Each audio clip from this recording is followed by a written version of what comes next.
take the spotlight off for the timer, please.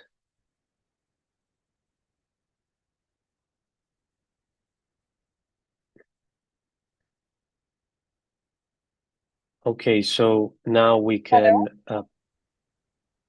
Yes, who is this? Yes, I'm audible. Plástico Project Foundation.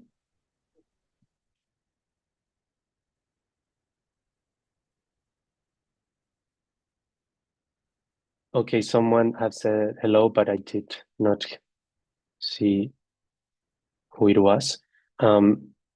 Okay, so if we're not recording, and then once we're live on YouTube, we can start, Chair. So Lois, could you please let us know once we're live so we can start?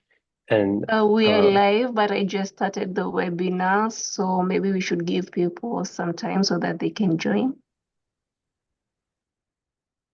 Okay.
We can start now, Chair. All right, thank you very much, Juan Pablo. Well, dear friends, dear colleagues, good morning, good afternoon, and good evening to everyone. It is a pleasure to welcome you to this informal webinar.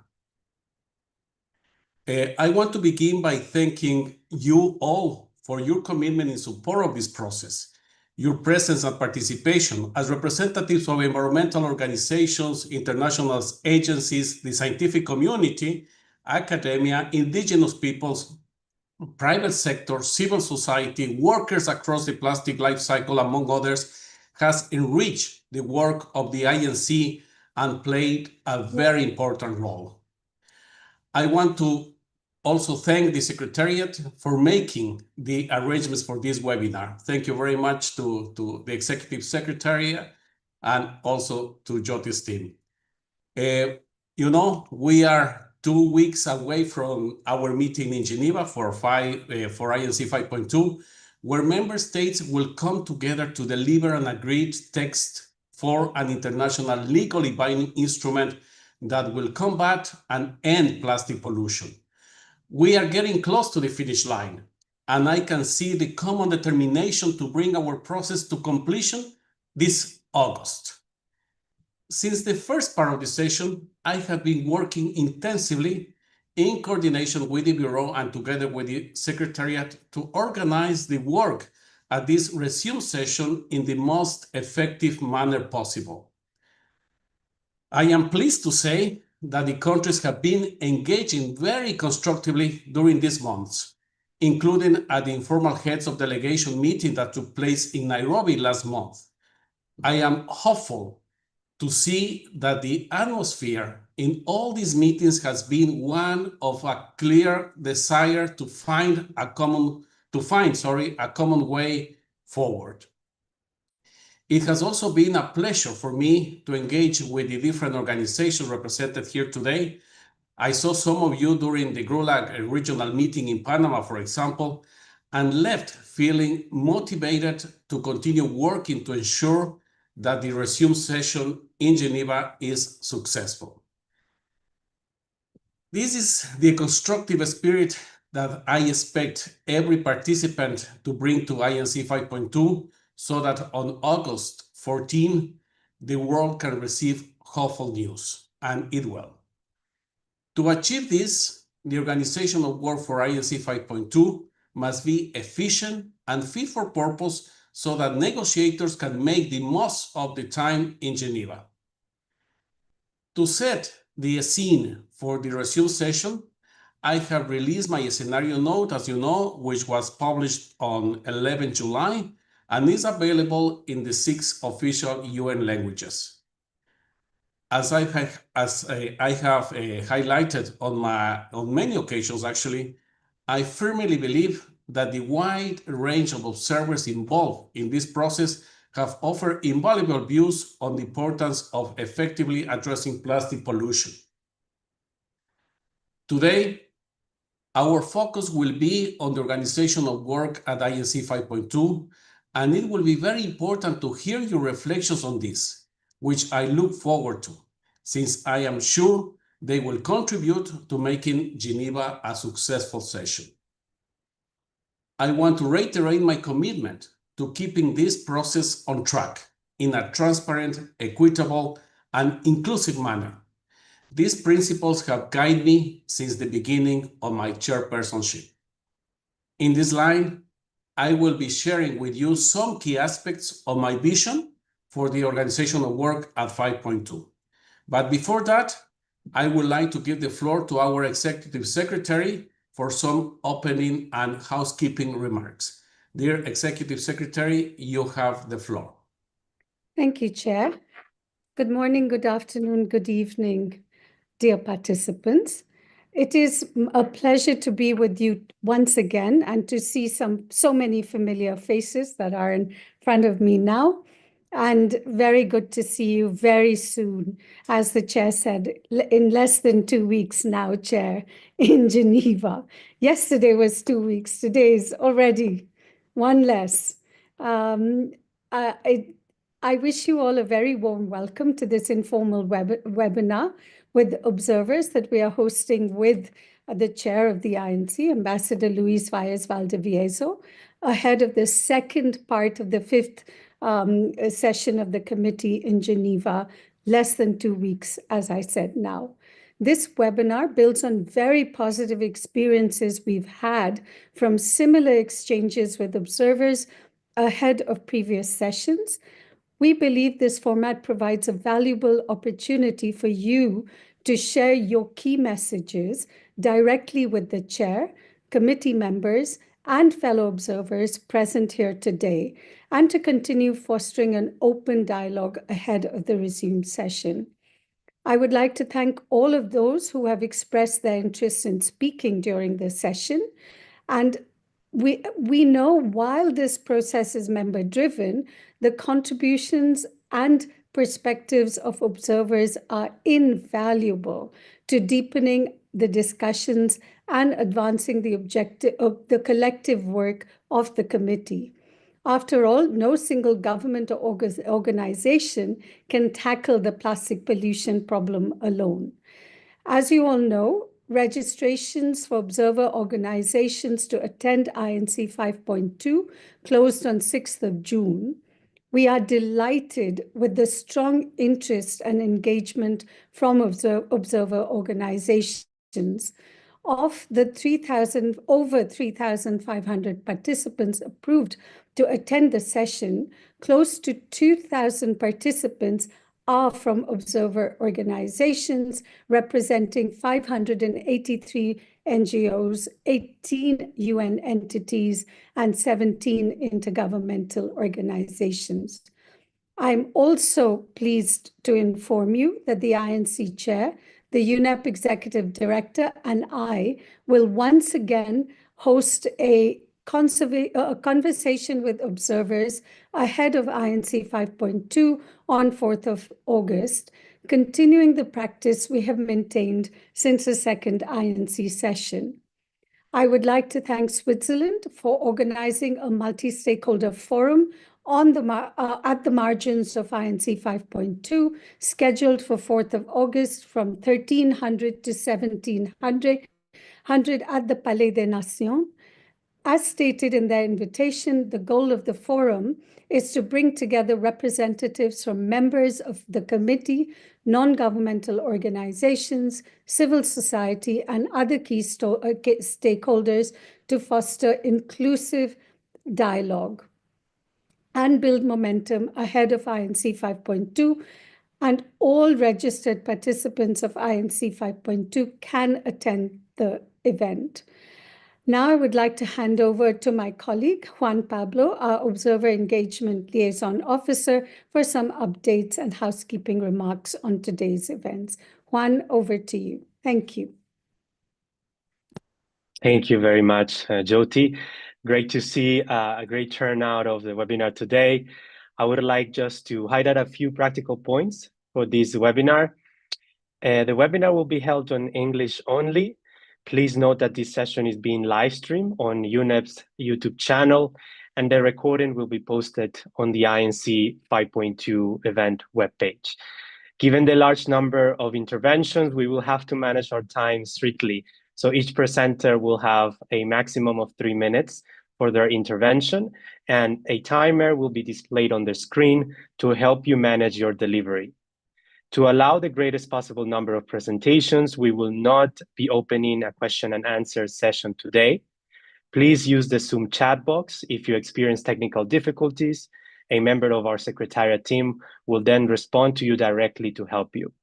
And as always, we also wish to remind all participants of the code of conduct applicable to United Nations system events, which is available in our webpage. The UN system is committed to enabling events at which everyone can participate in an inclusive, respectful, and safe environment. We count on each of you to uphold this commitment. Dear observer, dear participants, we are now less than 2 weeks away from the start of INC 5.2, and we would like to share some additional information to help you plan your participation in the session. We invite all observers to read the information note to participants, which is constantly updated and available on the INC 5.2 webpage. Important information on badge collection, access to the venue, and other practical information is available in this note. As noted by the Executive Secretary, the in-person conversation with observers is scheduled for August 4th from 11 a.m. in the Assembly Hall, Building A at the Palais des Nations. Further details will be shared via our mailing list. And similar to previous session, an observer room will be available and accessible through a first-come, first-served basis booking, which will be shared with all registered observers in the coming days. And this room will be available for meetings only. And with that, let me hand over back to the chair. Thank you very much. And I thank you very much, Jyoti and Juan Pablo. Thank you very much for those remarks.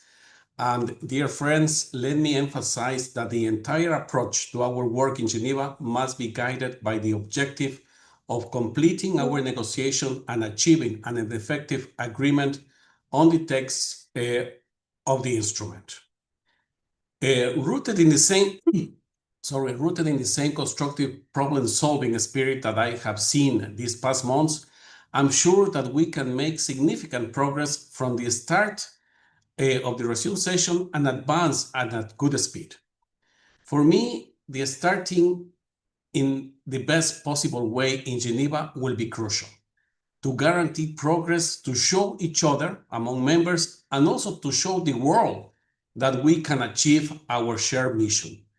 Since we remained in the 5th session of the INC and already have the main elements for the conduct of the resume session, we will not need to reopen most agenda items, including those regarding the draft rules of procedure, which continue apply on a provisional basis to the work of the INC.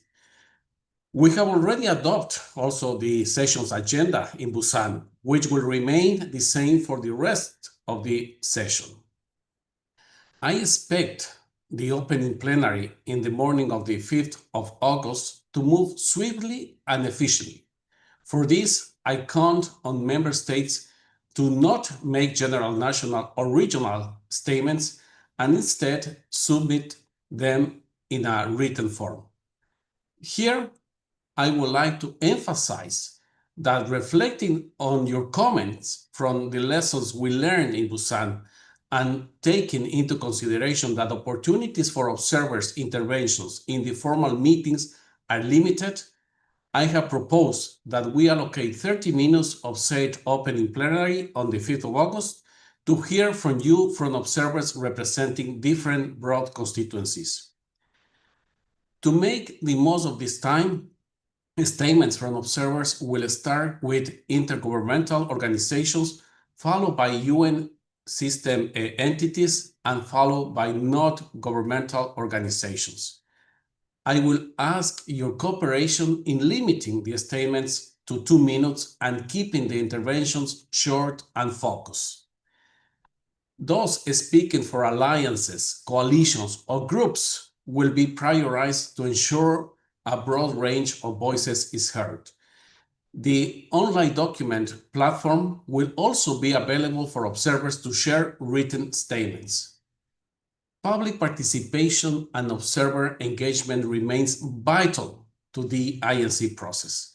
Therefore, I will make the time during this session to keep you informed on the progress made in the negotiations. As usual, in multilateral processes, we will remain in the hands of member states and collectively must ensure that the negotiation environment remains constructive. This includes your collaboration for supporting the different modalities of work that will be utilized to achieve agreement. As for the conduction of the negotiations, once we have confirmed the organization of work in the opening plenary, it is my expectation, as I mentioned, that we move immediately to contact groups from the afternoon of the day 1. I propose that we retain the same 4 contact groups that were established in Busan with the same allocations of topics and the same co-chairs for each group with 2 exceptions. Our co-chairs have contributed immensely to this process, and I am pleased that they will be joined by Mr. Go Kobayashi from Japan and Mr. Peter Derry from Ghana to replace Ms. Han Min-yoon and Mr. Boachi, respectively. As the committee agreed in Busan, the starting point for negotiations at the resume session will be the chair's text from 1st of December, without prejudice to the right of any members to propose additions, deletions, or modifications to the text during the resume session. I have absolute confidence in the co-chairs to guide the work in the respective contact groups, making sure that members gain ownership of the text and work together on text to bridge remaining gaps. Co-chairs will be empowered to play an active role in facilitating agreement and helping members use time efficiently to explore solutions and landing zones. After the first 4 days of negotiations, we will need to collectively take stock of progress and identify the best way forward to resolve any outstanding issues in a focused manner. Therefore, in plenary meeting on Saturday morning, 9 August, the committee will consider the progress and adjust the modalities of work, tailoring them to best serve the objective of finalizing the text in the time remaining. These are the key points regarding the organization of work in Geneva, which are further detailed in my scenario note. Now, I look forward to hearing your reflections, which can serve to enrich the work of the committee during the resume session in Geneva. With these words, and to begin the interventions from observers, dear friends, I would like to give the floor first to Ms. Monja Korter from ISO. ISO, you have the floor. Thank you so much. Thank you for this opportunity, Mr. Chairman. My name is Monja Korter, and I am presenting on behalf of ISO, the International Organization for Standardization.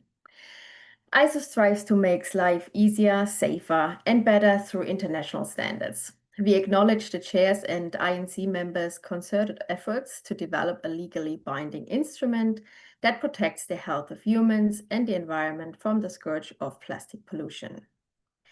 We are encouraged to note the mentions of international standards in the Chair's text of 1st of December 2024.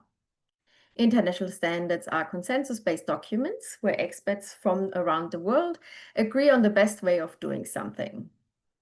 International standards already exist on a wide range of topics that can support efforts to tackle plastic pollution, including on circular economy, eco-labeling, biodegradability, among other topics, across the lifespan of plastic pollution, life cycle of plastic pollution. A mapping of existing standards is available on our website already, which I will share in the chat.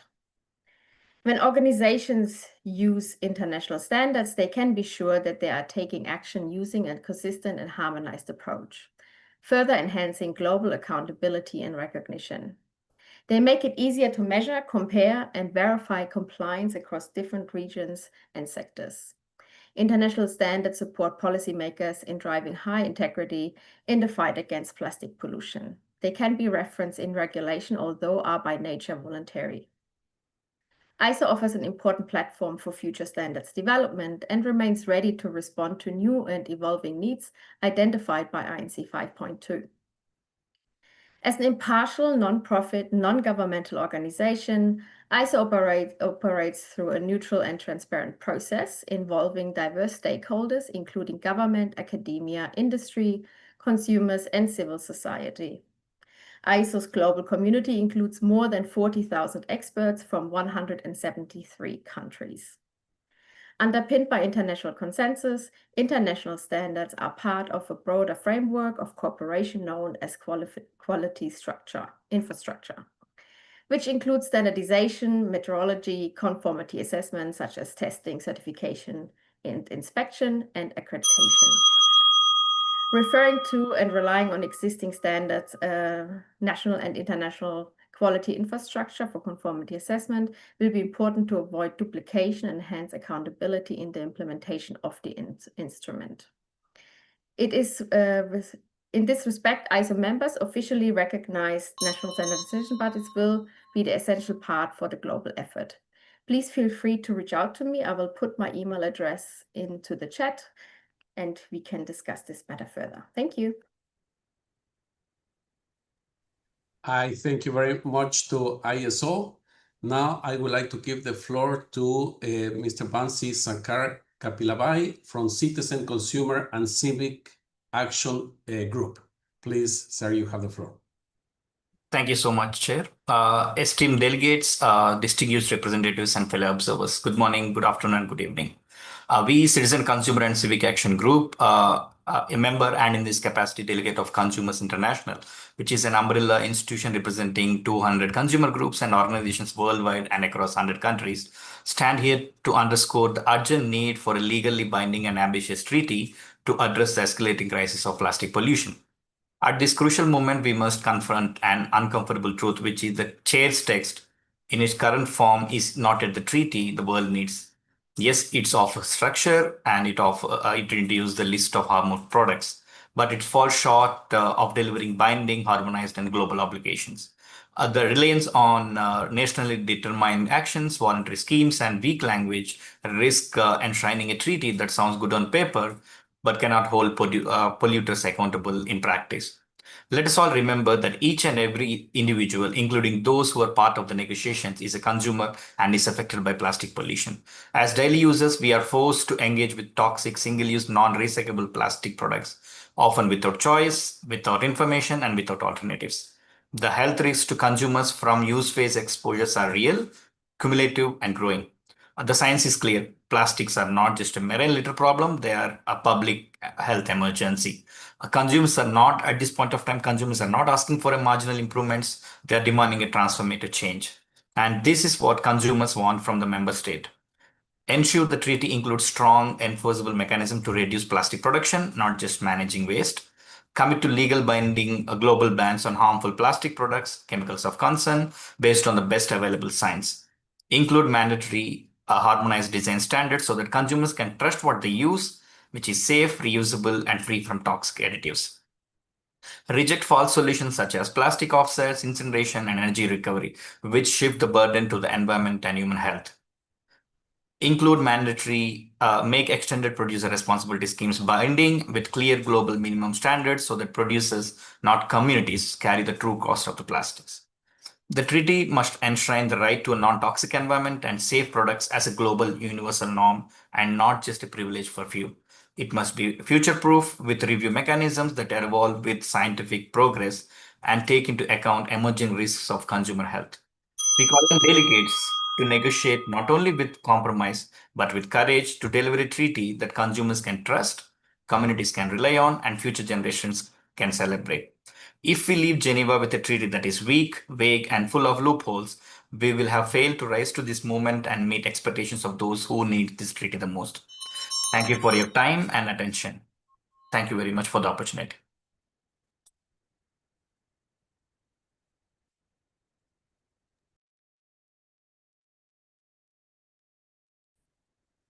And I thank you very much to Citizen, Consumer, and Civic Action Group.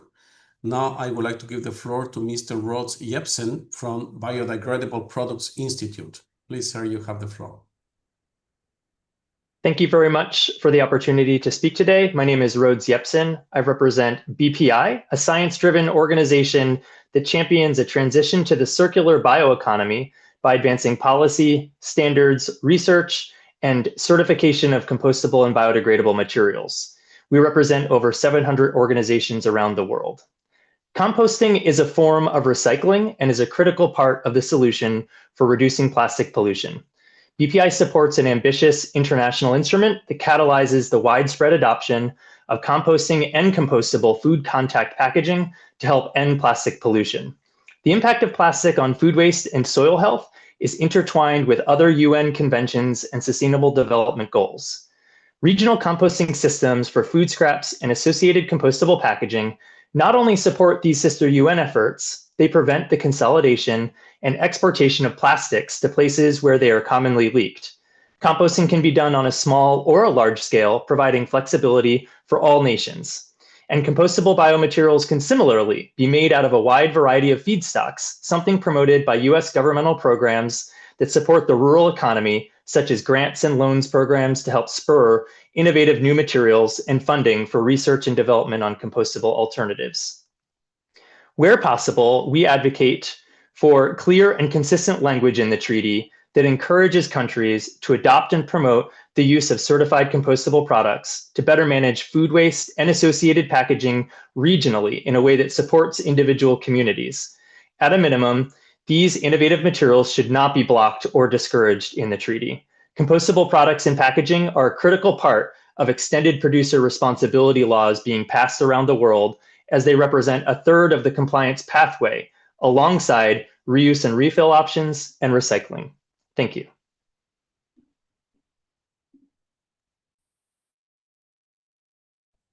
I thank you very much to Biodegradable Products Institute. And now I would like to give the floor to Ms. Dalia Marquez from Women's Working Group on Ending Plastic Pollution. Please, you have the floor. Thank you so much, Mr. Chair.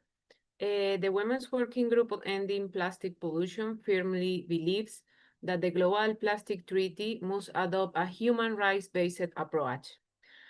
Plastic pollution stems from overproduction, toxic chemical use, and a disproportionate burden on marginalized groups, especially women, girls, youths, and indigenous people. And these root causes must be addressed.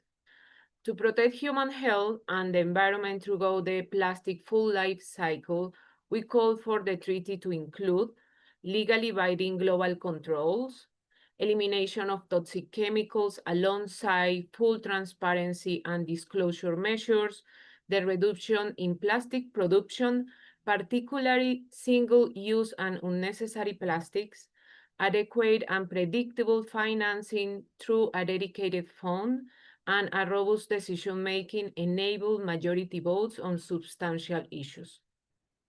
Plastics pose unequal threats.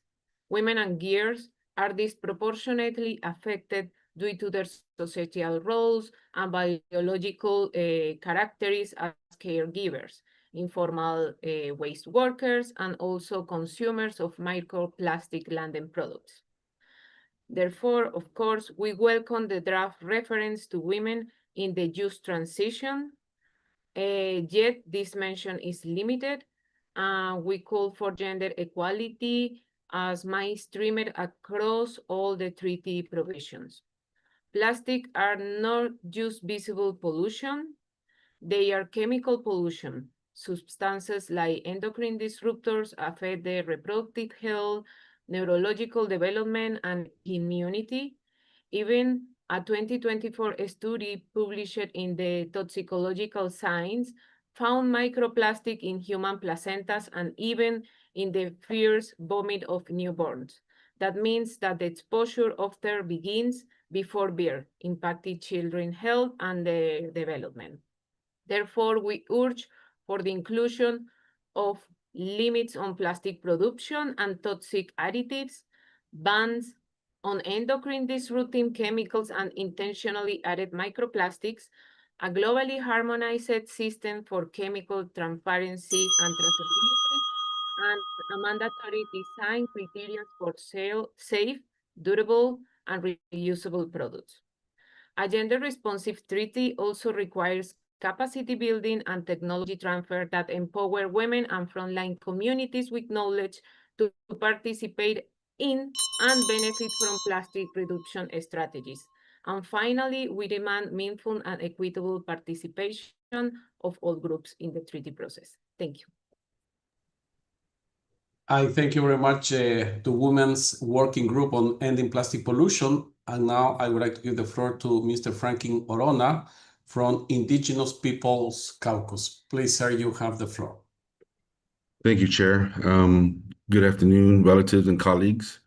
I speak today as a member of the International Indigenous Peoples Forum on Plastics, co-facilitator for the UNAP Indigenous Peoples Major Group, and an OHCHR Indigenous Human Rights Fellow. As Indigenous peoples, our responsibilities are rooted in sacred relationships with our lands, waters, and all creation. We continue to protect Mother Earth in the face of centuries of colonization, extractivism, and now plastic pollution. Plastic pollution is not just about waste. It is a toxic, life-threatening crisis tied to fossil fuel dependency and corporate greed. At every stage, extraction, production, use, and so-called disposal, plastics poisons our air, contaminates our waters, and invades our bodies, even those of unborn generations. For Indigenous peoples, this harm is compounded. Plastics infiltrate our foods or waters, medicines, and ceremonies. They threaten our right to health, our food sovereignty, and our ability to practice culture on uncontaminated lands and waters. These are not optional demands. They are rights enshrined in the United Nations Declaration of the Rights of Indigenous Peoples, including our right to self-determination and free, prior, and informed consent. Yet, in these treaty negotiations, we are still treated as stakeholders, not right holders, and this must change. We call for a human rights-based approach aligned with Indigenous worldviews, recognizing the deep interconnection between human, animal, and environmental health. Our teachings have always told us when the water is sick, so are the people. So we call for Indigenous people's rights to be embedded in the treaty, consistent with the United Nations Declaration of the Rights of Indigenous Peoples and international law, not just Indigenous knowledge. That's extractive, harmful, and continued violence against Indigenous peoples. We are asking for a reduction and phase out of plastic production, not weak caps and false solutions such as safer plastics, which is like telling our communities that there is a such thing as safer cancer.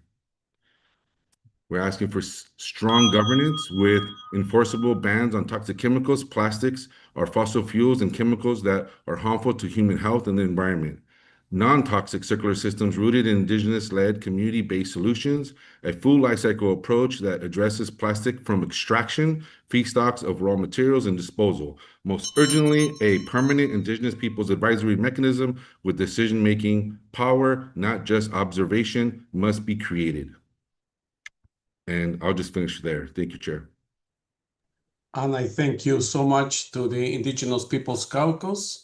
And now I'd like to give the floor to Ms. Veronique Amy Dion from Local and Subnational Governments Coalition. Please, Madam, you have the floor. Thank you, Chair. My name is Véronique Midion, and I'm delivering this statement on behalf of Local and Subnational Governments Coalition to End Plastic Pollution, coordinated by the governments of Quebec and Catalonia, ICLEI, UCLG, the Global Cities Hub, others partners, and more than 100 signatories. We would like to acknowledge the progress made to date and all the initiatives that sought to bring the negotiation to the current point. We're optimistic that diplomacy will prevail with an agreed text at the end of INC-5.2. We would like to express our gratitude to the Chair and the Bureau, the INC Secretariat, Member States, and observers that advocate for a responsible life cycle approach to address plastic pollution, and look forward to seeing everyone in Geneva in a few weeks. We are deeply concerned about environmental, health, social, and economic challenges that result from unsustainable production, consumption, and management of plastic. Addressing plastic pollution is a complex issue involving multiple sources, actors, and stakeholders. This requires a whole of government and a whole of society approach to deliver effective solutions. Local and subnational governments are amongst the first to be impacted by plastic pollution, have in-depth knowledge of local issues, often have locally specific regulatory powers, and the ability to enhance implementation and enforce action. As we gladly welcome the two mentions of the role of local and subnational governments in the Chair's text in Articles 8 and 12, we would like to again put forward some of our points for your consideration. In the preamble, mentioned regarding how plastic pollution represents a serious environmental and human health problem at all levels of government. In Article 1 bis regarding the principles and approaches, and in Article 17 regarding the exchange of information, the inclusion of whole of government and whole of society approaches. In Article 9, 14, and 18, the inclusion of local and subnational governments regarding the management of existing plastic pollution, national plans, and public information, awareness, education, and research. In Article 11, a mention of local and subnational circumstances and capabilities, and another mention considering the local and subnational needs and measures of implementation. We have submitted these suggestions via the official channels to the Secretariat. We make ourselves completely available for any consultation that will help Member States conclude negotiation positively, while keeping in mind that intervention at the local and subnational level need to be effectively enabled for all of us to sustainably address plastic pollution. We share the perspective of an ambitious convention that is as responsive as possible to the needs of all stakeholders. Thank you. And I thank you very much to the Local and Subnational Governments Coalition.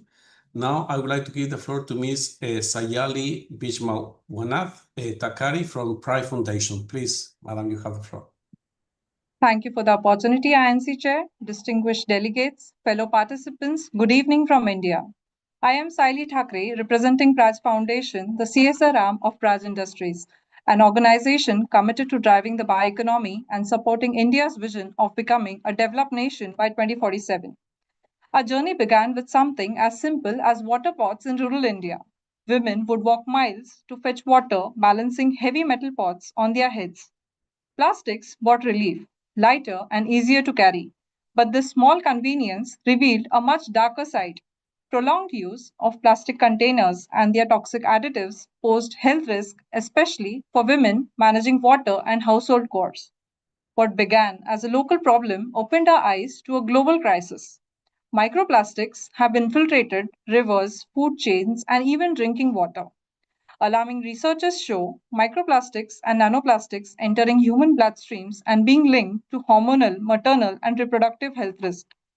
What we saw in villages was a reflection of a worldwide challenge. plastic pollution threatening human well-being along with biodiversity and water security. This realization inspired us to pursue better solutions with unwavering commitment. Praj Industries, being an industrial biotech leader, have developed technologies for bioplastics, polylactic acid, and polyhydroxyalkanoates, and have invested over 1,000 million INR to make these products a commercial success.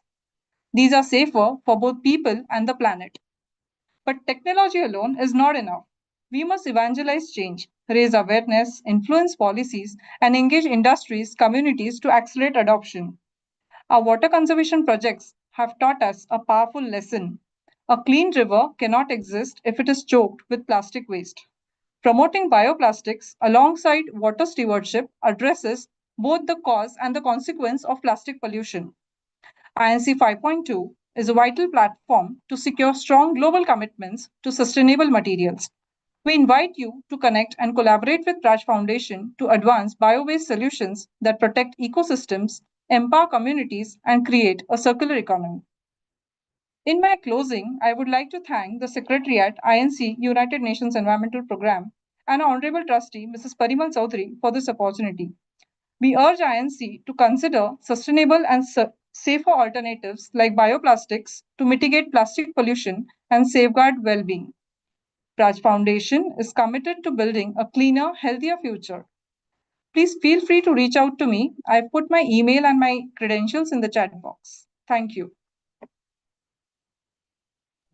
And I thank you very much to Praj Foundation. Now, I would like to give the floor to Ms. Marie-Thérèse Merges from Human Environmental Association for Development. Please, you have the floor, madam.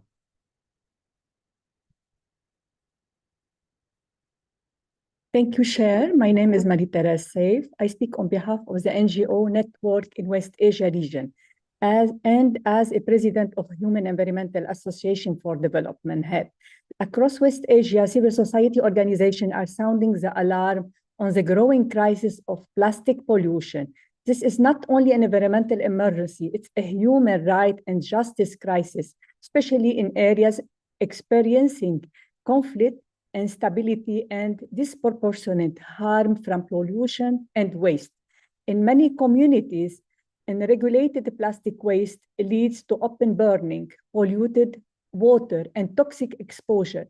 Refugees and displaced population are among the hardest hit. As we work toward a legally binding treaty, we urge delegates to ensure it delivered real, lasting change grounded in equity, justice, and the voices of those most affected. We call for following concrete action.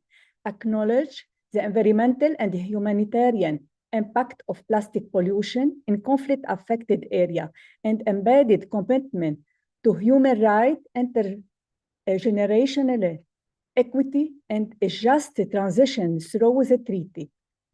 Ensure effective implementation through specific commitment to capacity building, technology transfer, and accessible financing for high-risk and underserving regions.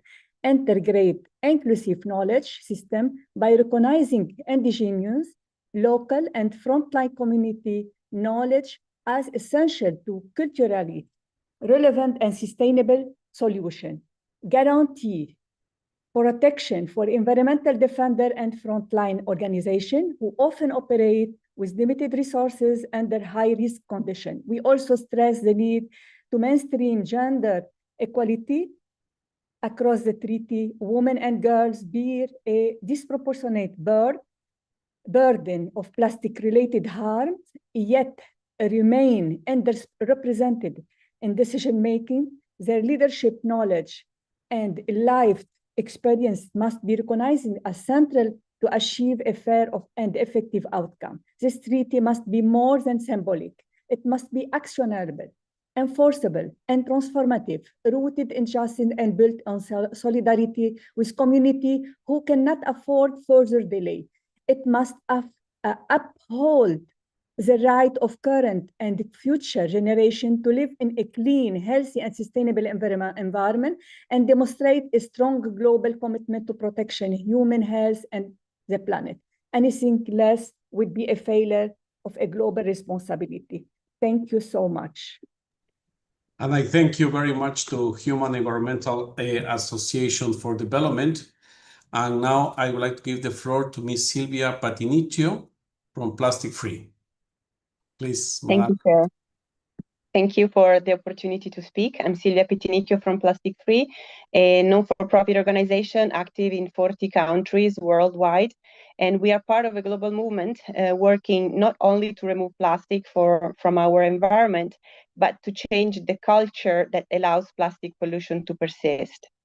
How do we work? Basically, our work focuses on mobilization with hundreds of thousands of volunteers around the world involved in local cleanups and education programs, awareness and behavior change, especially among youth, schools, and municipalities, and international cooperation, bringing practical solutions to vulnerable communities.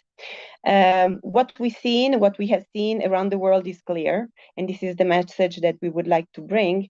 People are ready to act, but they need support, they need tools, education, and a system that enables and not obstruct the change. And so Plastic Free, together with other non-for-profit organizations, work every day to bring that change directly to communities. We engage people where they live, where they learn and work, and we show that transformation is possible when the right energy meets the right opportunity. And as a civil organization, we are here to share that experience of those on the ground, those who are cleaning beaches, educating children, inspiring neighbors, and creating new habits. And we've also called for the list of banned products to be expanded if possible. Items like balloons, single-use plastic packaging, synthetic textiles that release nanoplastic into the environment must be included. We must find a way to include them.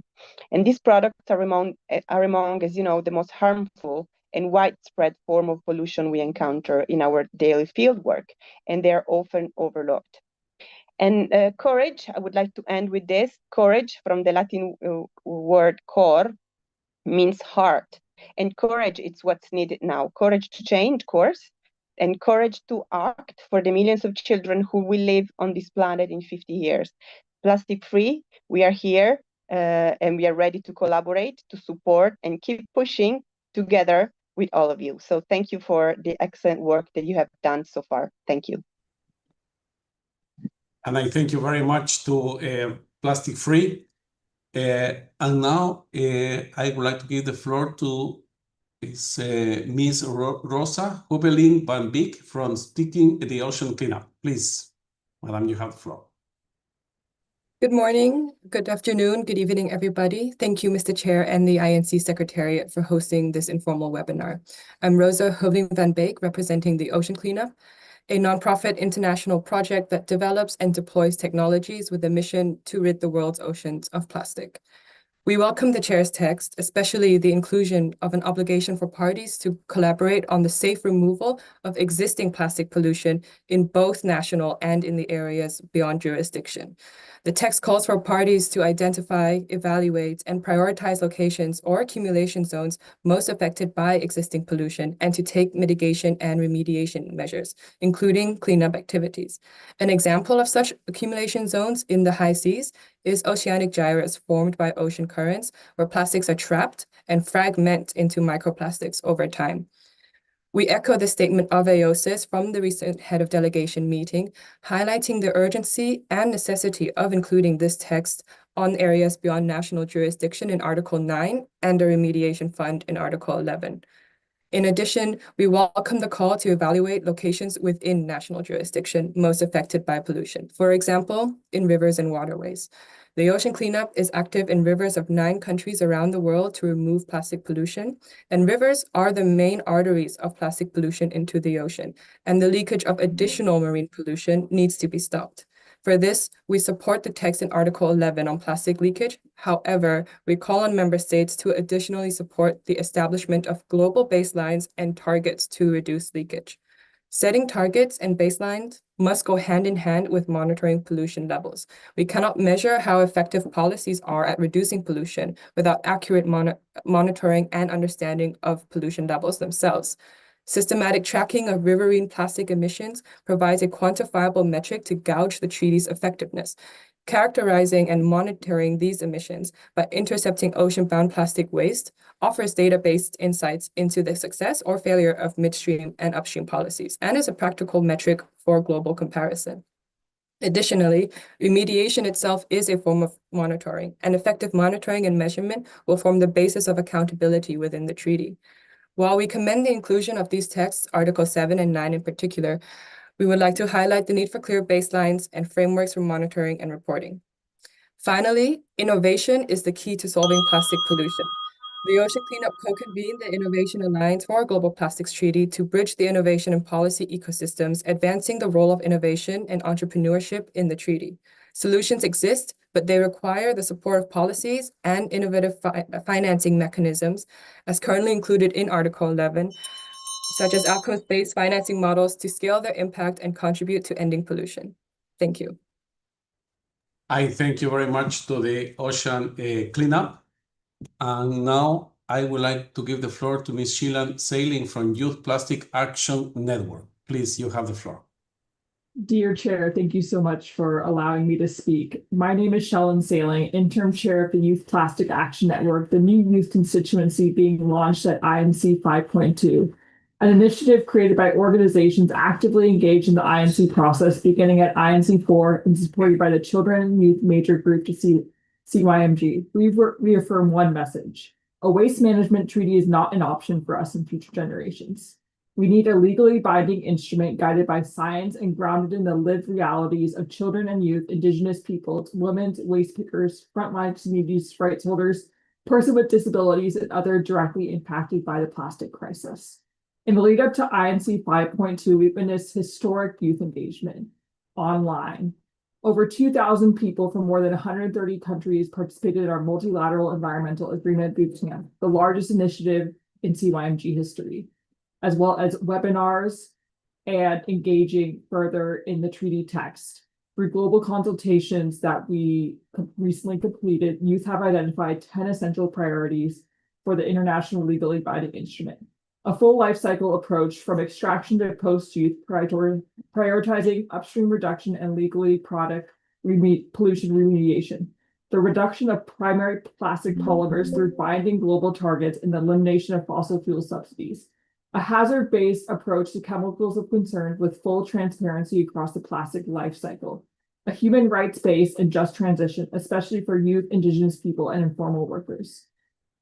Protection of ecosystems and biodiversities in alignment with the Kunming-Montreal Global Biodiversity Framework. Integration of scientific and Indigenous knowledge systems with safeguard against conflict of interest. Promotion of safe, sustainable, non-plastic substitutes, avoiding greenwashing. A robust and equitable extended producer responsibility system that emphasizes eco-design and protects informal workers. Financing and youth inclusion, including capacity building, support for youth-led solutions, and clear financial mechanisms like plastic taxes and the polluter pays principle and language on plastic subsidies. Institutionalized stakeholder engagement with guaranteed inclusion of youth, Indigenous people, and global South voices. Additionally, we strongly urge negotiators to embed intergenerational equity in both the preamble and operational sections of the treaty, make human and environmental health core obligations, not merely just guiding principles, and apply lessons from the Paris Climate Agreement with stronger focus on participation, transparency, and accountability. To respond to the overlap of the multilateral stakeholder forum, we have rescheduled our youth preparatory meeting to take place on August 4th from 12 to 14 at the Palais des Nations. The session will help align youth delegates around our key youth priorities and finalize proposals. This is not time for a symbolic gesture. Every individual is part of this crisis. We call for a treaty that institutionalizes equity, protects future generations, and reflects the urgency of the moment. Thank you so much. And I thank you so much to the Youth Plastic Action Network. And now let me give the floor to Ms. Thierry Sanders from BV Rio Institute. Please, you have the floor. Mr. Please. Thank you, Chairman. My name is Thierry Sanders. I'm director of BV Rio Institute in Brazil, And while UNEP and the Secretariat and all the negotiators may be focused on the treaty text, we are extremely grateful because we already see the INC summits having impact because governments and observers are meeting and they are sharing an unprecedented amount of information and knowledge with each other, especially in the field that we operate, which is extended producer responsibility and working with waste pickers. We see a lot of impact, but we also have 3 recommendations on each field. So in the area of EPR, we have 3 recommendations for the delegates and negotiators. Number 1 is that a lot of EPR fees are focused on collection alone, and we really need to see EPR fees cover waste infrastructure investments because those are badly lacking in many of the countries. Secondly, EPR regulation should require traceability with waste collectors and direct payments to waste collectors, because most EPR fees are being paid directly to recyclers. Very little is getting down to the first mile. Also, current EPR regulations really need to be simplified. So we need to harmonize EPR regulations and do away with all the complex multitude of PROs that are difficult to monitor and hold accountable. So in the field of waste pickers, we also have 3 recommendations. One is that waste pickers, of course, should be a priority and an integral part of the UN Plastic Treaty text and of EPR legislation of any country, because without informal collectors, there is no recycling industry. Waste pickers, secondly, should have their VAT and tax charges waived because they cannot offset their tax charges like any normal formal company can. And thirdly, several governments have picked up on the waste picker additions to EPR. However, they've done this let's say, a bit too rigorously because they are requiring digital registration of waste pickers, including questions about their ethnicity. This is dangerous, it's discriminatory, and it's also irrelevant to their ability to collect waste. So on behalf of 20 million waste collectors, let's get them included in the plastic treaty text. Thank you very much. And I thank you very much to you, to BV Rio Institute. And now I would like to give the floor to Ms. Daniel Grajales from the International Chamber of Commerce. Sir, you have the floor. Thank you. Thank you to UNEP and to the INC Secretariat for this informal conversation. My name is Daniel Grajales, and I'm pleased to share some reflections on behalf of the International Chamber of Commerce. We are the institutional representative of more than 45 million companies of all sizes and sectors in over 170 countries. We have been actively engaged in this process from the outset, and our support remains as strong as ever for an ambitious, workable, effective, and inclusive agreement. We need to rally all actors of society, including the entirety of the business community, in the collective charge to end plastic pollution. Heading to the INC negotiations, we emphasize the need and the urgency to conclude an agreement in Geneva. We consider that it is imperative to agree on the contours of the agreement with a smart mix of complementary measures, comprising both mandatory and voluntary elements, as well as procedures to adapt these elements over time to help strengthen objectives and targets.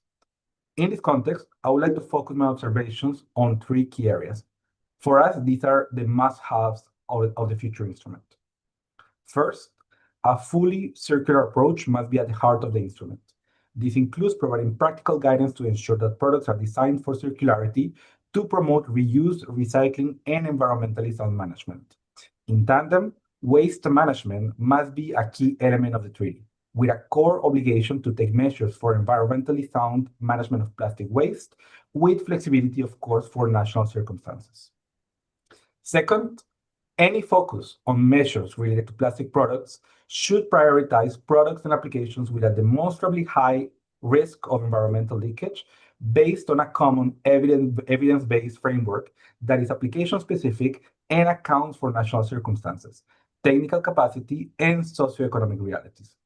And lastly, and most importantly, the instrument can only be successful if backed by effective means of implementation. That has to take into account local context and the needs and priorities of developing countries, as well as the needs of SMEs, which are, of course, the backbone of the economy. Mobilizing adequate financial resources is essential to effectively translate the provision to concrete action. Parties will need to agree on a strong financial mechanism, and from an ICC perspective, we are interested in exploring how private sector financing and innovative forms of finance may be used to supplement the capitalization of a funding mechanism. Parties will also need to have a common framework for national action plans that can help countries translate the provisions into clear national targets and action plans. They can include business contributions in a toolbox of policies, actions, and partnerships for implementation. We at ICC stand ready to support all parties for a successful outcome in Geneva that delivers a transformative agreement that sets the world on a path towards ending plastic pollution. Thank you, Chair. And I thank you very much, the International Chamber of Commerce. And now I'd like to give the floor to Mr. Siddhar Singh from the Center for Science and Environment. Please, sir, you have the floor. Thank you, Chair. I hope I'm audible. My name is Siddhar, and I represent the UNEP accredited civil society based in India. We are at a pivotal moment in our collective effort to address one of the most visible and pressing environmental challenges of our time. What we agree upon at 5.2 will not just shape the strength of the Global Plastic Pollution Treaty, but also the legacy of multilateralism in the face of complex transboundary crises. The urgency is real, but the window for meaningful action is narrowing. And countries that have demonstrated ability, ambition, and flexibility in this process, they deserve recognition, respect, and it is now time for constructive engagement from all the member states. Without this, we risk missing an opportunity that may not come again soon. That said, there are a few core substantial elements that we feel that cannot be diluted. First is the inclusion of global bans and phase-outs of problematic plastic products and chemicals of concern. This is non-negotiable. There are these are not aspirational ideals, but they are widely supported measures already adopted in national frameworks by over 120 countries. Harmonizing such bans globally would ease enforcement burdens, reduce costs for local governments, especially in the global south. Secondly, we acknowledge that plastic will remain in use. Therefore, product design becomes central to reducing harm. If design for reuse, safe recycling, and non-toxic content is not embedded in the treaty, we will continue reinforcing a toxic circular economy that disproportionately affects human and environmental health. Third, data is the anchor for implementation. Without reliable, transparent data on production, trade, and waste flows, we cannot track progress or build accountability. Fourth, the transition must be supported by a robust financial mechanism. Countries, local authorities, communities, and informal workers cannot be expected to shoulder the cost of systemic change alone. So a dedicated multilateral fund with equitable contributions and access will be essential. We look to developed countries to play the leadership role in this. Fifth, we have to have a COP that is sufficiently strong to respond to emerging challenges. And this includes decision-making modalities that do not rely solely on consensus, as experience shows that this can stall necessary action. Now, to help member states and observers follow this process better, we are releasing a country position report a week before the 5.2 meeting starts in Geneva. So I'll put the link in the chat after I'm done. And finally, Chair, we place our trust in the Secretariat, the co-chairs, and you, Mr. Chair, to stand firmly for ambition. The global community and the generations that follow are depending on us to deliver a treaty that is both practical and bold. Thank you so much for this opportunity.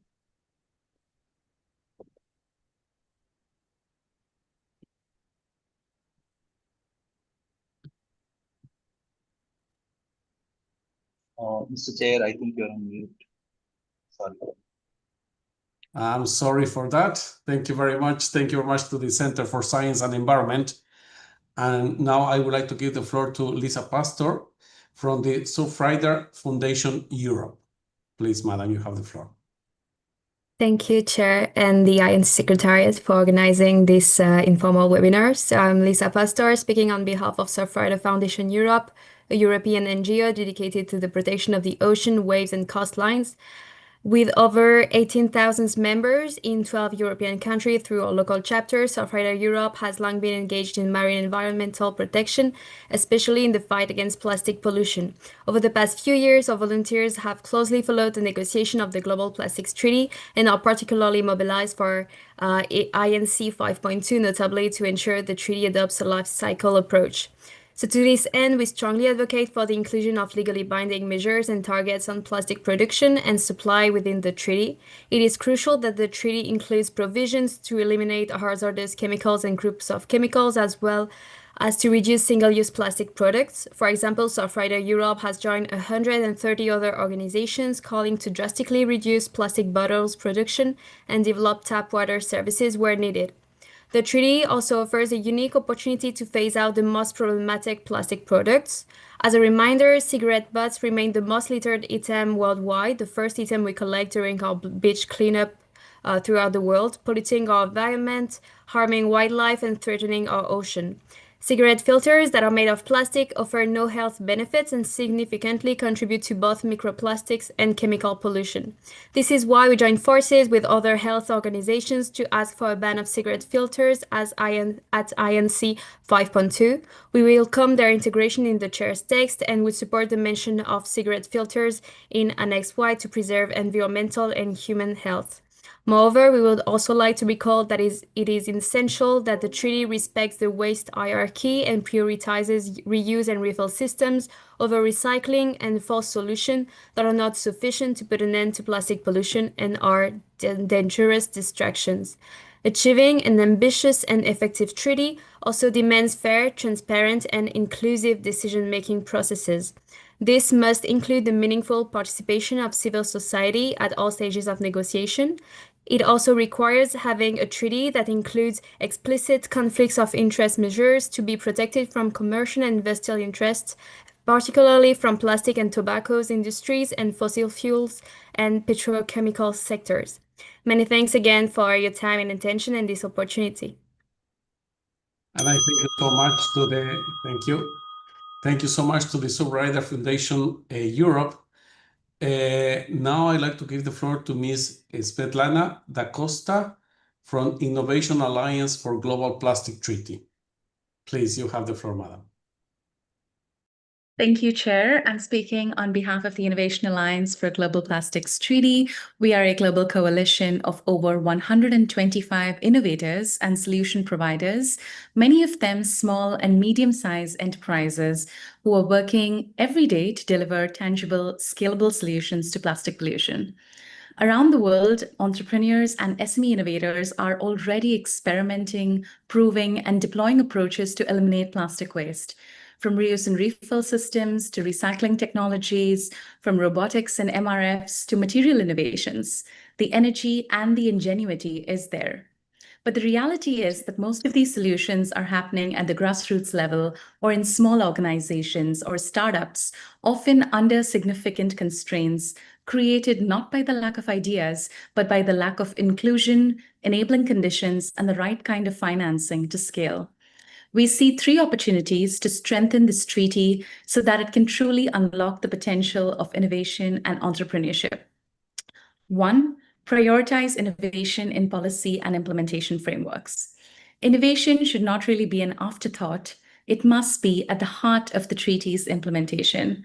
We invite the Secretary to consider creating clear frameworks, committees, or technical working groups that explicitly recognize and prioritize scalable, entrepreneur-led solutions and help guide member states in integrating them into national action plans. This would send a strong signal that grassroots and SME-led approaches are valued and that the system is ready to support them. Two, enable access to appropriate financing. For most waste entrepreneurs, especially at the grassroots level, the biggest barrier is not ambition, it's capital. We urge the treaty to recognize and embed viability gap financing, small ticket working capital, and outcomes-based financing mechanisms such as impact bonds, credit facilities, and outcomes-linked EPR even into the treaty, which can then be operationalized into national action plans.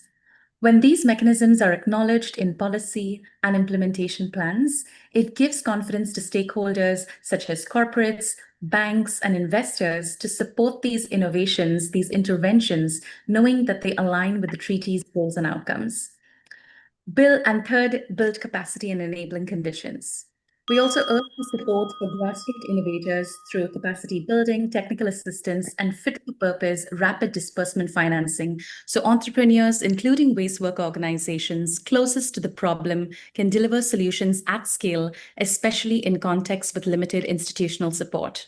In closing, the ambition of this treaty rests not in just setting targets, but on enabling and empowering those already building solutions in the real world. Thank you, Chair.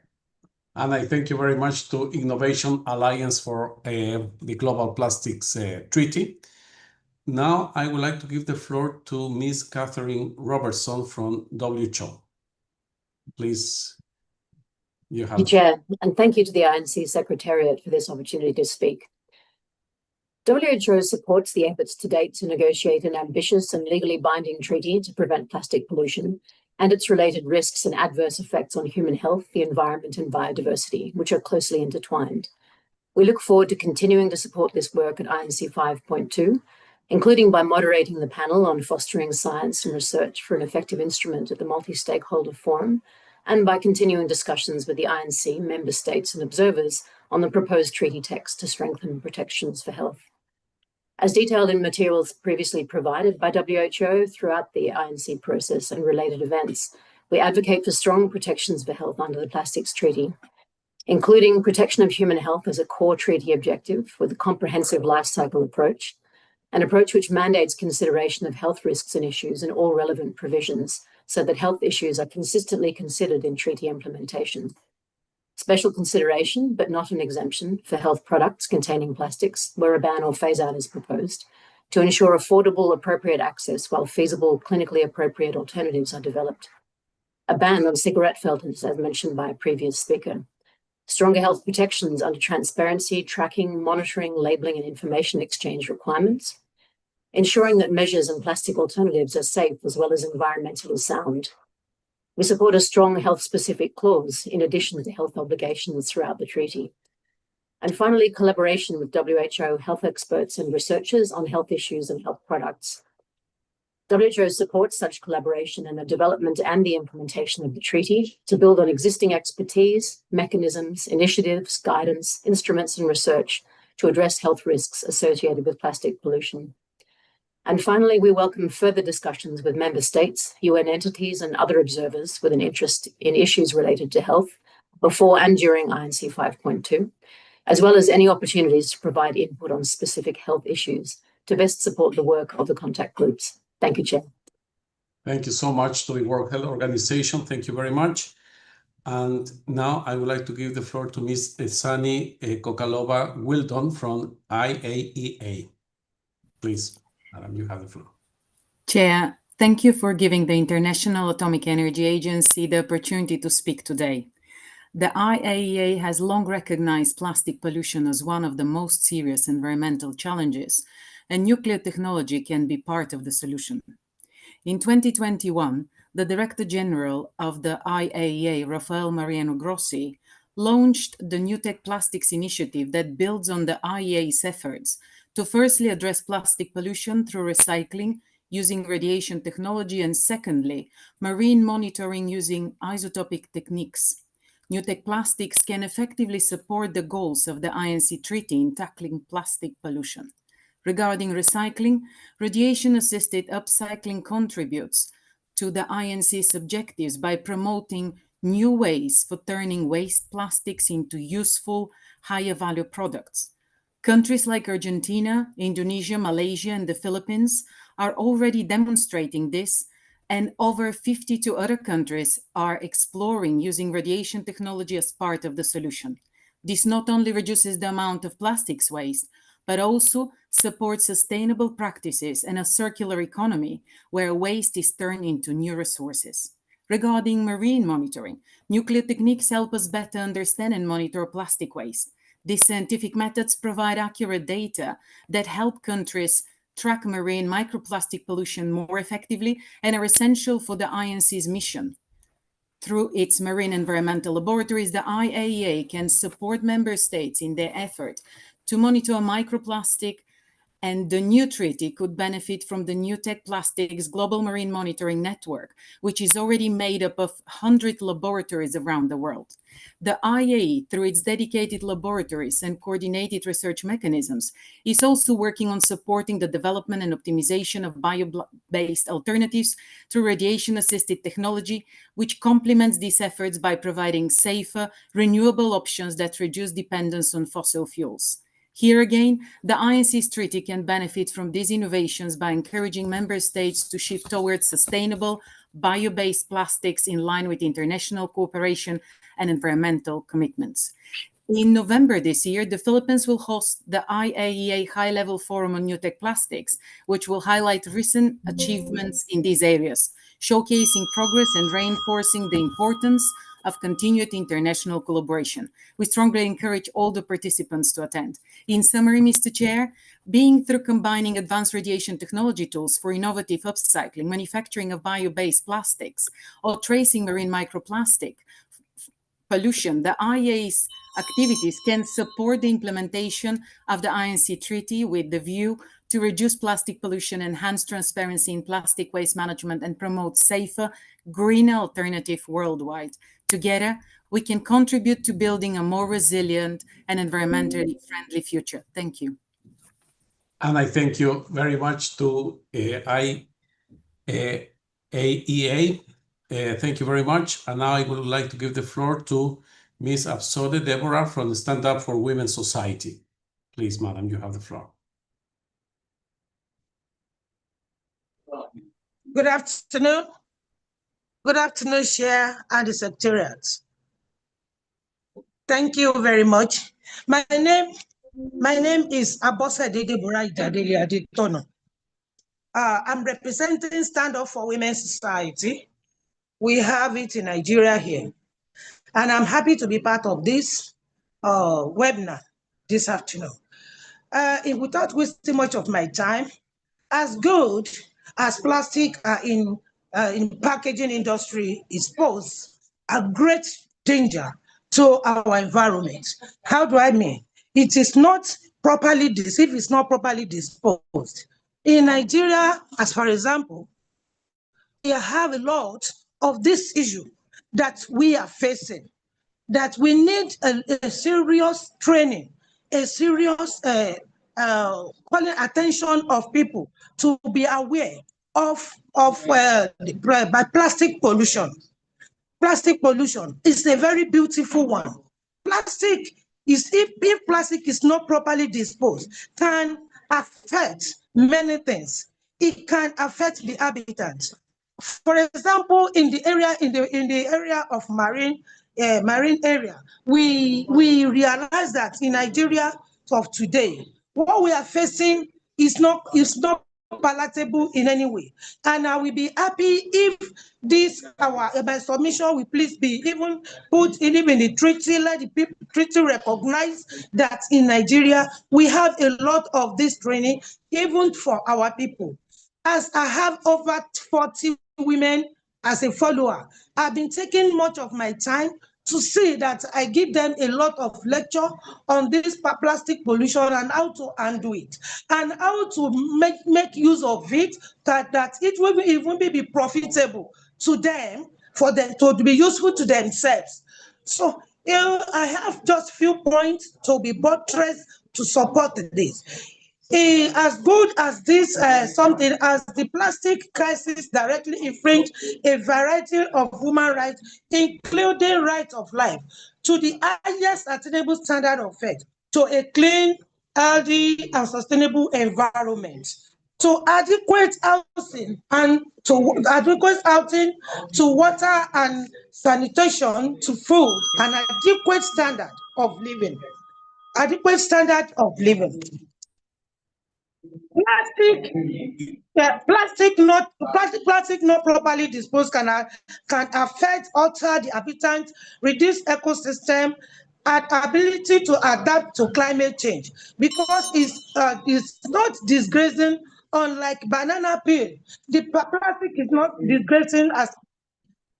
Thank you for giving me this few opportunity. I'm so grateful. Thank you. And I thank you very much to the Stand Up for Women Society. And now I'd like to give the floor to Ms. Cristina Almacidou from the International Student One Health Alliance. Please, you have the floor. Thank you, Chair. Thank you, Chair, for the opportunity to speak. I'm delivering this intervention on behalf of the International Student One Health Alliance, the World Youth Parliament for Water, and the Indigenous Hub, organizations that represent students, youth, and young professionals under 35 from across the globe. As young people, we are not just future stakeholders, we are current leaders, innovators, and custodians of our communities. The decision made in the process will shape our generation's health, environment, and economic futures. As we look towards INC-5.2, we call for a treaty that prioritizes upstream solutions, including reduction of plastic production and toxic additives, recognizes the unique vulnerabilities of youth and indigenous people to plastic pollution and chemical exposure, upholds the principles of intergenerational equity and environmental justice, and supports just transactions pathways for communities and workers affected by the shift away from plastics. We also urge member states to address major plastic consuming sectors that are often under-acknowledged, including the tourism industry, which generates massive volumes of single-use plastics in fragile ecosystems, and military operations where high volumes of plastic are used in equipment, logistics, and packaging, yet remain largely exempt from public accountability. These sectors must be part of a comprehensive and transparent approach. In terms of the organization of work of INC-5.2, we echo calls from the observers to ensure that the negotiation process is inclusive, transparent, and accessible. Observer engagement must go beyond plenary statements. We urge the Secretariat and member states to enable meaningful participation of youth and indigenous groups in contact groups and informal dialogues. We also recommend a clear structure for how scientific evidence, including community-based and traditional knowledge, will inform treaty text development. This is particularly important for ensuring that health, climate, and biodiversity interlinkages core to the One Health approach and reflect. Finally, we thank the Secretariat for creating this space for observer input. We are ready to contribute actively and collaboratively toward a strong, binding, and equitable plastics treaty because our future depends on it. Thank you. I thank you very much to the International Student One Health Alliance. And now I would like to give the floor to Ms. Ana Paula Sousa from OHCHR. Please, you have the floor. Thank you, Chair. Well, an ambitious treaty addressing the full life cycle of plastics will advance human rights. But how exactly? Here are some examples. 1, a just transition that upholds human rights and benefits people disproportionately affected by plastic production and pollution, and by the measures to address it, including workers in the formal and informal sectors, including waste pickers, artisanal and small-scale fishers, indigenous peoples, neighboring communities affected by plastic production and recycling facilities, is in line with the right to non-discrimination. 2, control of chemicals of concern in plastics and assessing the impacts of plastics alternatives, guarding against substitutions that could lead to further harm, is in line with states' obligations concerning the rights to health and to life. 3, reduction targets for plastic polymer production, the promotion of toxic-free upstream solutions like reuse, and addressing legacy pollution are in line with the right to a healthy environment. 4, mandatory disclosure of health and safety information related to plastic production, data on emissions, releases of pollutants, and quantities of plastics produced, imported, and exported are in line with the right to access to information. 5, equitable and affordable access by all states to environmentally sustainable technologies while ensuring robust mechanisms to protect scientific inquiry against conflicts of interest is part of states' obligations under the right to science. 6, a transparent and adequately resourced financial mechanism to support implementation of the treaty equitably focusing on upstream measures, affordable science-based alternatives, just transition programs, environmentally sound remediation of polluted and degraded areas, and without creating further harms, is in line with the principles of equity, international cooperation, and solidarity. The plastic treaties can set a new standard by integrating human rights into its operational text. This would be a groundbreaking step. Article 10 on just transition is the perfect landing for that. A just transition is intrinsically grounded in human rights, including labor rights. Human rights are what makes the transition just, and human rights cannot be erased from just transition or for the treaty altogether. In closing, Mr. Chair, the right to participation must be upheld at INC 5.2. It's necessary that decisions are made in a transparent, inclusive, and accountable manner with the participation of observers and in an environment free of reprisals. We count on your best efforts to ensure that the new treaty is aligned with the existing human rights framework. This is essential for policy coherence and effectiveness and to create better conditions for action and accountability. I thank you. And I thank you so much to the Office of the High Commissioner for Human Rights. And now I would like to give the floor to Ms. Edith Cecile Kameni from CREPD. Please, Madam, you have the floor. Thank you very much, Chair, for giving me the floor. My name is Kameni Edith Cecile, and I work as Regional Coordinator for IPEN Francophone Africa. Today, I represent the Center for Research and Education for Development and the International Pollutant Elimination Network. The global community is currently engaged in a vital process to establish a plastic treaty aimed at tackling the multifaceted challenges posed by plastic pollution. This treaty is not just a regulatory framework, it is committed to safeguard our health and our environment from the toxic threats to arise throughout the life cycle of plastics. As advocates for public health and environmental justice, we urge the INC to support a plastic treaty that embodies the following key principles. 1, the protection of health and the environment. 2, the elimination of toxic chemicals at all stages. 3, banning recycling of hazardous plastics. 4, ensuring public right to know. 5, charging plastic producers to finance the treaty and not just the consumers. 6, curbing toxics and climate pollutants. As we know, the plastic pollution crisis is inextricably linked to climate change, and we must take immediate action to reduce plastic production and transition for a sustainable alternative that supports a circular economy, that does not support a circular economy. And to achieve these goals, we must embrace 3 foundational principles, which are understanding plastics as carbon and chemicals. Plastics are derived from fossil fuel, and addressing this crisis requires us to target the source, the fossil fuels industry. So responsibility must be shifted from consumers to producers. 2, addressing the harmful health effects. The chemicals in plastic have been linked to serious health conditions, including cancer and infertility. We must act decisively to protect our communities from these dangers. 3, recognizing the incompatibility of toxic chemicals with a circular economy. To foster a truly economy, we need to reduce plastic production dramatically and replace toxic chemicals with safe and sustainable alternatives. In conclusion, as representative of TRET and IPEN, we call upon the INC to champion the establishment of a robust plastics. Together, we can protect our health, preserve our environment, and create a sustainable future for our generation. Thank you. And I thank you very much to CREPD. And now I would like to give the floor to Plastic Project Foundation. Please, Project Foundation, you have the floor. Hi, everyone. Thank you, Chair, and thank you to the INC for the opportunity. I will speak on behalf of the Plastico Project Foundation as well as the Break Free from Plastic movement today. The Break Free from Plastic movement brings together more than 3 1,500 member organization envisaging a future free from plastic pollution. BFFP members have, for the last 10 years and more, been at the forefront of tackling plastic pollution locally, nationally, regionally, and through various international fora.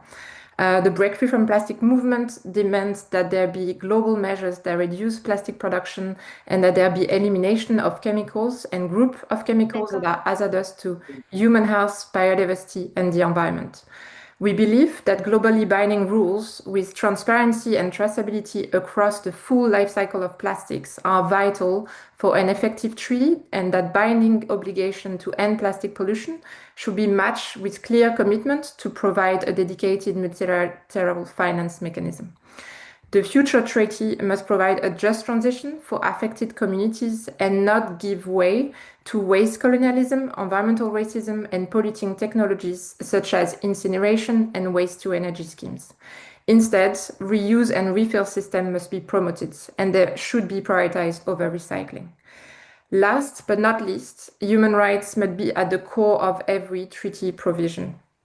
Effective decision-making processes must be guaranteed, and conflict of interest protection must be ensured in the treaty. Without effective decision-making mechanisms such as voting and measures that protect against vested interests, the future treaty, despite its ambition obligation, will be extremely difficult to successfully operate as an international instrument that can actually and genuinely end plastic pollution. And so with that, I thank you very much. And I thank you very much to Plastico Project Foundation. Now I'd like to give the floor to Mr. Yasser Bogdadi from OAPEC. Please, sir, you have the floor.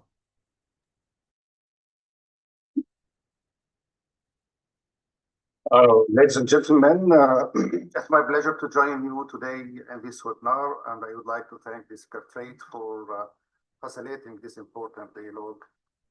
What it confirms that the scope of the proposed international instrument should be clearly and executively limited to the post-consumer phase of the plastic, focusing on plastic waste management without extending to the production stage or raw material inputs. OAPEC believes that the plastic pollution primarily results from insufficient and ineffective waste management strategies and methods, rather than from the essential nature of the plastic material itself. At the same time, OAPEC expresses concerns regarding calls to expand the scope of the instrument to include plastic production, particularly calls to reduce the single-use plastics. Therefore, OAPEC stresses the importance of focusing efforts on effective plastic waste management through issuing the necessary and pending legislations, laws, and incentives to implement proper plastic waste management, developing effective methods and technologies for the collection, sorting, recycling, and environmentally safe disposal of the plastic waste, providing necessary support to developing countries through capacity building, technology transfer, and appropriate financing, enhancing international cooperation to address waste accumulations in the most affected areas. OAPEC emphasizes the need to uphold the principle of common but differentiated responsibilities with developed countries, bearing the responsibility to support developing nations through financing and technology transfer. OAPEC members countries confirm the following: every country has to implement right to choose the implementation mechanism suits to its national framework. Extended producer responsibility should remain voluntary, not a mandatory global requirement. Plastic producers should not be held payable for any legal or financial obligation within or beyond their national ports.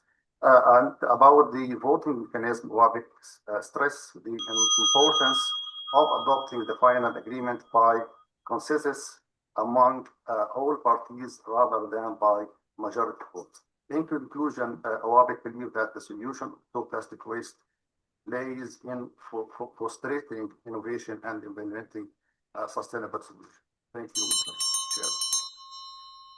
And I thank you very much to the OAPEC. And now I'd like to give the floor to Ms. Maria Westerbos from Plastic Soup Foundation. Please, madam. Good afternoon, and thank you very much for this opportunity. As you said, my name is Maria Westerbos. I founded Plastic Soup Foundation in 2011. And if you wake me up in the middle of the night, I'll start talking plastic. Imagine standing on the top of a very high mountain, watching waves of plastic dust and toxic chemicals penetrating all life on Earth.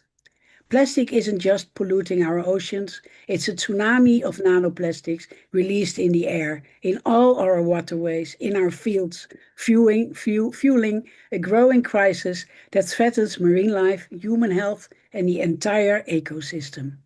This August in Geneva, we are standing on a crucial crossroad.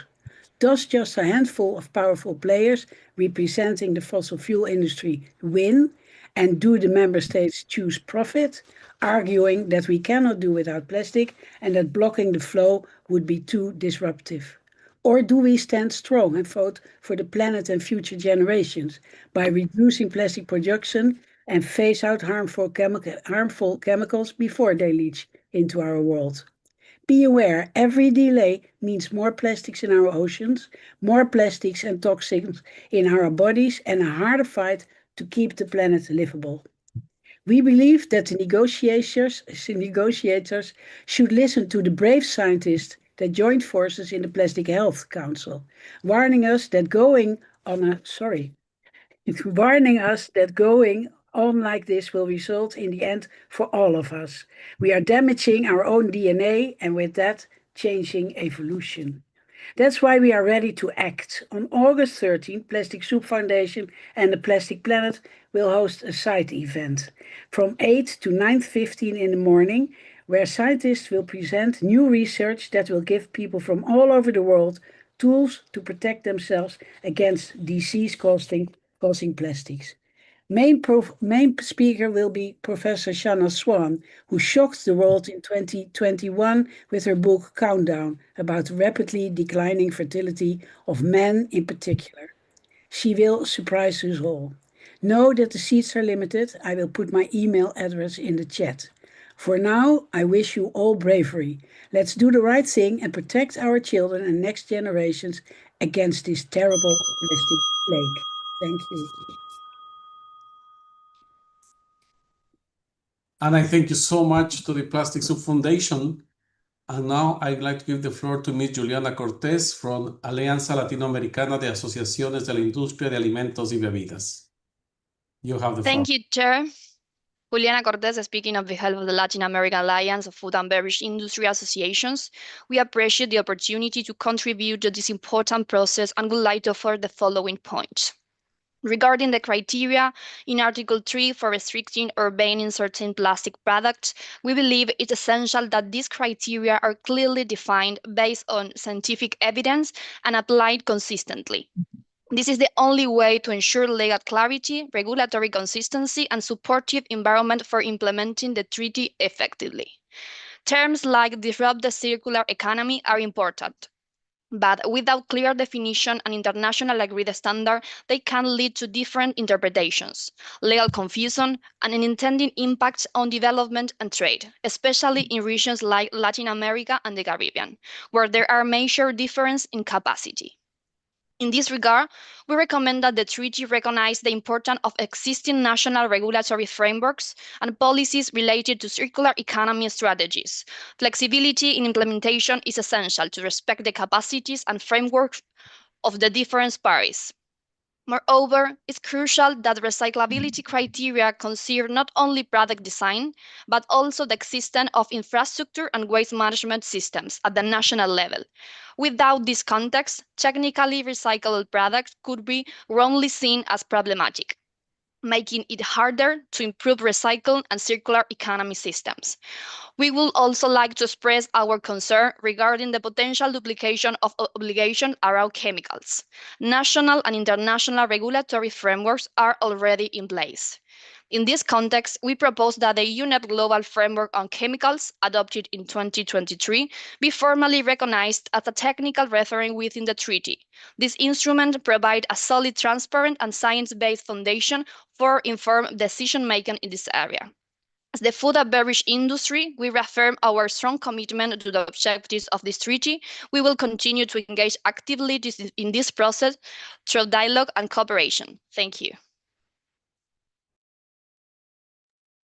And I thank you very much to the Alianza Latinoamericana, the Asociación de la Industria de Alimentos y Bebidas. And I'd like to give the floor now to Mr. Kabir Arora from the International Alliance of Waste Pickers. Sir, you have the floor. Hi, everyone. Esteemed chair and distinguished members present in the meeting. I am Kabir Arora, General Secretary of International Alliance of Waste Pickers, representing more than 460,000 organized waste pickers in 35 countries. I am honored to share the achievements of our movement since the start of the negotiation. Across Colombia, just 2 waste picker organizations have avoided emissions equivalent to planting 400,000 hectares of fine forest, an area larger than 80% of Trinidad, through their work in plastic waste management. Brazil's plastic recycling has surged by 590% because of clear regulations created space for our work. In India, draft solid waste management rules have been put out by the government of India, now expanded the mandate for the integration of waste pickers. These gains are just a glimpse of what has been achieved so far. Waste pickers are reducing plastic pollution at scale, and governments are starting to recognize our critical role. With that context given, I'm sharing IAWP's inputs. IAWP's inputs are responding to Chair's text issue on 1st December 2024 and acknowledge the areas of progress. However, we are deeply concerned that the just transition provisions have been weakened by replacing mandatory language with voluntary wording. From the outset of these negotiations, the majority of member states supported strong mandatory language for just transition. Without binding obligation, the more than 40 million waste pickers and their families worldwide will continue to be left behind.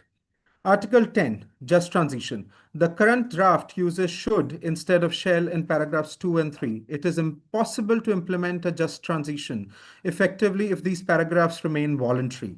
Waste pickers must be recognized as key stakeholders, and our participation must be mandatory. The International Labour Organization's Just Transition Guidelines are a proven tool. We urge the reinstatement of paragraph 6 from the Chair's third non-paper and the reference to the ILO in the treaty. Preamble and definitions. Waste pickers are largely responsible for collecting, sorting post-consumer plastics. Yet our contribution is often invisible. We request explicit acknowledgement of waste pickers in the preamble and a clear legal definition recognizing waste pickers and other workers in informal, semi-formal, and cooperative settings. Recognizing our role will ensure that the treaty truly reflects our experience. On financing, a just transition cannot be materialized without the financial mechanism. We request that member states must commit long-term financing to create decent jobs, social protection, and training for waste pickers. Any future decision-making for financing a just transition should include representation of stakeholders. Thank you. And I thank you very much to the International Alliance of Waste Pickers. And now I would like to give the floor to Ms. Swati Singh Samyal from Grid Arendal. Madam, you have the floor. Good morning, good afternoon, good evening to the distinguished chair, the INC Secretariat, friends and colleagues. I'm Swati Samyal and I represent Grid Arendal, an environmental science, policy and communications center based in Arendal, Norway. We are privileged to stand with you at this pivotal moment, one that will shape how history remembers our collective response to the global plastic crisis. This treaty is not just a legal instrument, it's a reflection of our collective values, our shared responsibilities, and our determination to build a safer, healthier future. What we agreed upon here will echo beyond these rooms into policy halls, coastal villages, cities, industrial units, supply chains, and recycling yards around the world. If we are to rise to the urgency of this moment, 5 foundations must guide us. First, the treaty must embed a robust life cycle approach to plastics. More than 100 countries support binding limits on plastic pollution, a provision that must be retained and strengthened.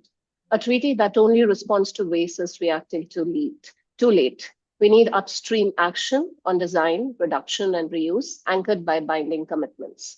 Second, we must confront the silent threat of toxic chemicals in plastics. These substances accumulate in our bodies, our soils, our oceans. Without clear global bans and a science-driven list of hazardous chemicals, we risk embedding danger into every product cycle. Transparency, safety, and health must be non-negotiable. We should not dilute Article 3, 5, and 6. Instead, set stringent targets and timelines for the transition, tailored to national realities and supported by mechanisms for learning and cross-pollination. Third, we must recognize that ambition without resources is aspiration alone. A strong financial mechanism is critical, especially for countries on the front lines of pollution. And within that, we must prioritize the rights and dignity of informal waste workers. These individuals, many of them women and young people, form the backbone of plastic recovery systems. A just transition for them is not a side issue. It is central to any lasting solution. Fourth, we need a strong backbone of traceability and monitoring. Plastic pollution is not only visible waste, it's emissions, chemical residues, and cross-border flows. Transparent data and common reporting systems will be essential for holding ourselves and each other accountable. Fifth, this treaty must remain open and inclusive. Observers bring data, lived experience, and accountability.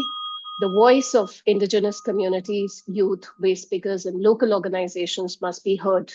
Meaningful participation is the heart of democratic global governance. Let us choose wisely, let us act boldly, and let us remember that a treaty born of compromise may last a decade, but a treaty born of courage will serve for generations. Thank you. And I thank you very much to Grid Arendal. And now I would like to give the floor to Mr. Oluwayomi Oyabanji from Arda Yebesa Foundation. Sir, you have the floor.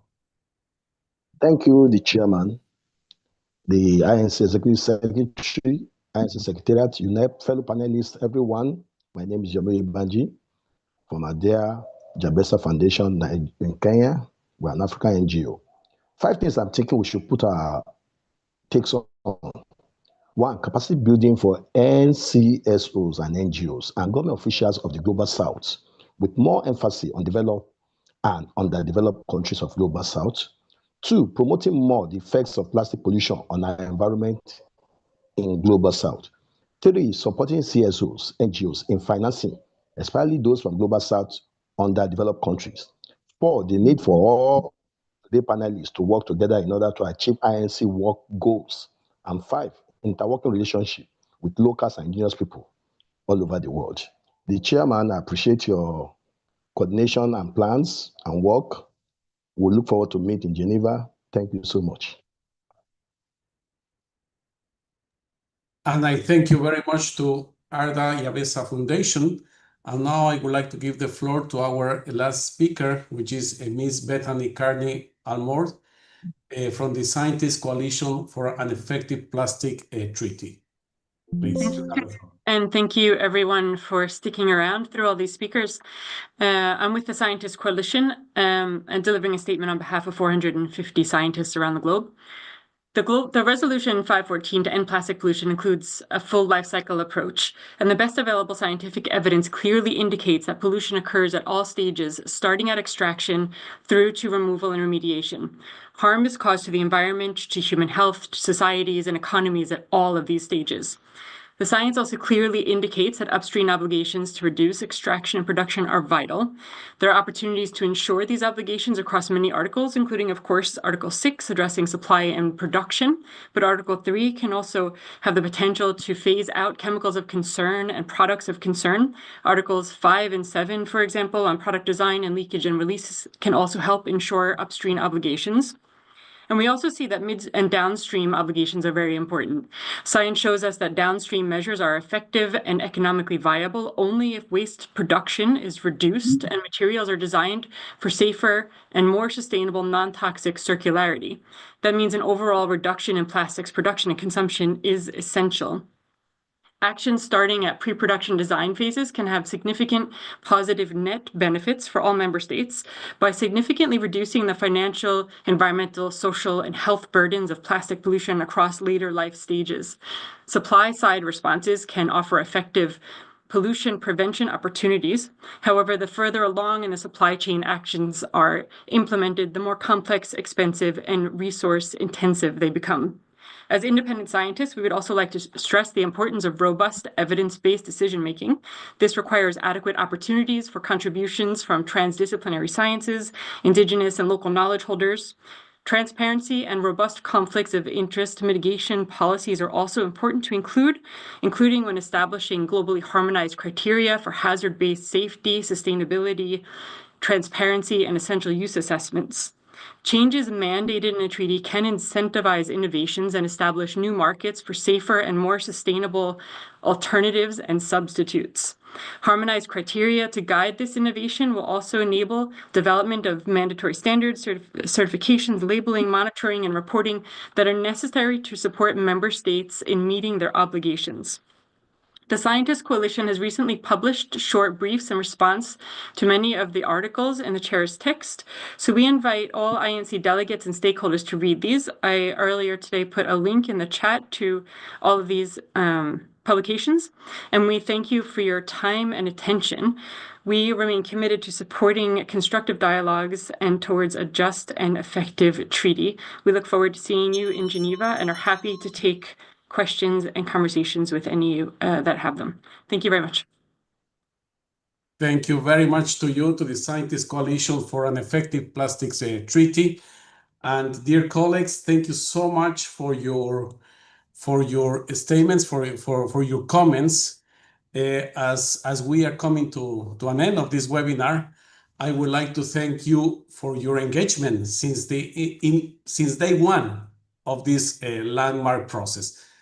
I believe in your role as the people at the forefront of the plastic pollution issue.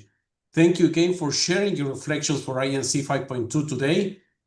And also, thank you so much for taking your time for participating in this webinar. Each of your unique perspectives are important, and I appreciate very much your comments, as I mentioned. The turnout here today and the registration so far of close to 2,000 observers is a reflection of the importance of our shared mission at INC 5.2 to deliver an international legally binding instrument that will help us to end plastic pollution altogether. Rest assured of my commitment to ensure continuous progress at our resume session, including through the meaningful engagement from observers. I'm encouraged to hear about all the work that each of you and your organizations are doing across the world in a wide variety of sectors, as well as your support for the work carried out by the INC so far. I'm also hopeful to hear your invitations to work across disciplines and with each other to safeguard our planet and well-being. I have heard very insightful information and interventions from all of you today, from local governments, associations, to indigenous peoples, women, scientists, youth, etc., among others. Some of the common threads I have heard today are around these ones. First, the urgent need to clear global measures and the full life cycle approach. Along with these measures, the importance of ambitious means of implementation. Also, a treaty that is effective and implementable, that demonstrates a commitment to environmental and human health. Also, the importance of addressing the root causes of plastic pollution and its impact on vulnerable communities, including women, workers, indigenous people, children, among others. Also, about the crucial role of scientific research and knowledge systems for guiding policymaking. We hear about the importance of human rights, innovation, and a whole society approach. Also, the need for policy coherence and harmonization with existing norms, standards, among others. Also, it was relevant to hear about the key relevance of dedicated spaces like a multi-stakeholders forum, which Switzerland has kindly organized. Of course, different perspectives remain as they are reflecting our diversity. I find it encouraging that no matter the perspective each person comes from, we align on the importance of ensuring that present and future generations that our planet is free from plastic pollution.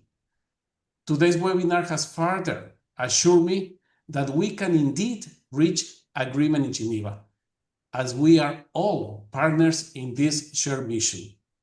I have no doubt that with your support, we will be able to deliver on the mandate from Resolution 514 and prove to the world that together we can rise to our current challenges with a spirit of collaboration and solidarity. Thank you so much for your support. And with this, I look forward to seeing you and working with you in less than 2 weeks in Geneva. And also, I want to wish you all safe travels. Thank you so much for your wonderful support, for your wonderful work. I thank you so much also for your participation. I know that for some of you, it's quite early in the morning, and for others, it's quite late in the evening. Thank you so much for your commitment. With this, the webinar is now closed. Thank you so much, dear friends.